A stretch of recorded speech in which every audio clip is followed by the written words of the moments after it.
Selamat bertemu dalam renungan harian Klasis Semarang Timur. Dan pada saat ini renungan akan diberi judul Allah Sang Pemulih. Kita ambil dari Mazmur 68 ayat 1 sampai 5. Untuk pemimpin biduan Mazmur Daud nyanyian. Allah bangkit, maka terseraklah musuh-musuhnya, orang-orang yang membenci dia melarikan diri dari hadapannya. Seperti asap hilang tertiup, seperti lilin meleleh di depan api, demikianlah orang-orang fasik binasa di hadapan Allah.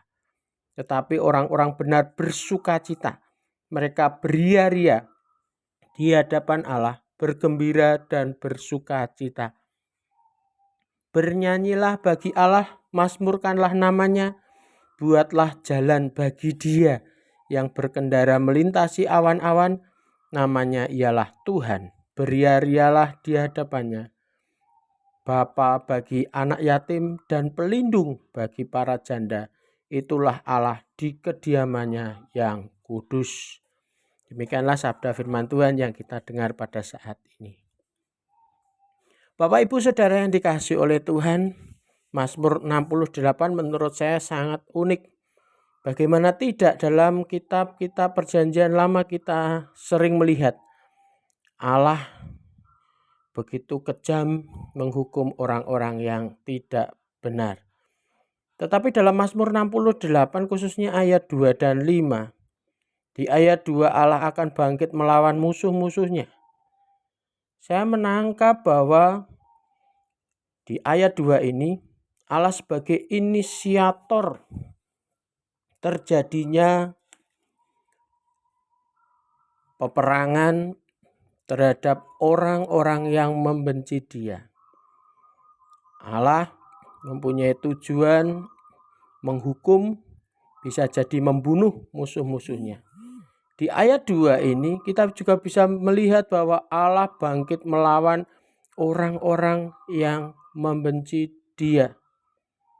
Bisa jadi tindakan Allah ini akan membawa korban bagi orang-orang yang membenci Tuhan. Dan dalam peperangan tentu istri dan anak-anak korban akan kehilangan perlindungan. Dan di ayat 5 Allah akan melindungi para yatim dan janda. Kalau Bapak Ibu Saudara melihat sekilas ada kontradiktif antara ayat 2 dan 5, di mana konsekuensi tindakan Allah yang Allah ketahui secara pasti ketika ia maju memerangi musuh-musuhnya, maka akan ada janda dan anak yatim yang ditinggal. Itu yang pertama. Lalu yang kedua, seakan-akan Allah melakukan suatu tindakan untuk mendapat keuntungan pribadi atas tindakannya itu.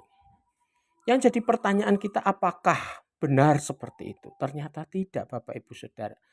Kalau kita lihat lebih dalam, tindakan Allah semata-mata untuk memulihkan umat agar umat beroleh pemulihan. Allah akan menghukum hanya apabila umat menolak dia, meninggalkan dia, membenci dia. Tetapi Allah akan melindungi apabila umat hidup benar di hadapan Allah. Kalau saya menggambarkan tindakan Allah itu seperti seorang bapa pada anaknya. Ketika anaknya nakal, dia akan dihukum supaya anak itu sadar. Dan kalau anak itu sudah sadar dan hidup benar, maka bapa akan melindungi. Demikian juga dengan Allah kita. Allah kita akan menghukum kita supaya kita sadar, supaya kita mau kembali kepada Allah. Dan apabila kita mau kembali kepada Allah dan hidup benar, maka Ia akan melindungi kita. Kenapa? Karena Allah kita adalah Allah Sang Pemulih. Tuhan memberkati kita semua.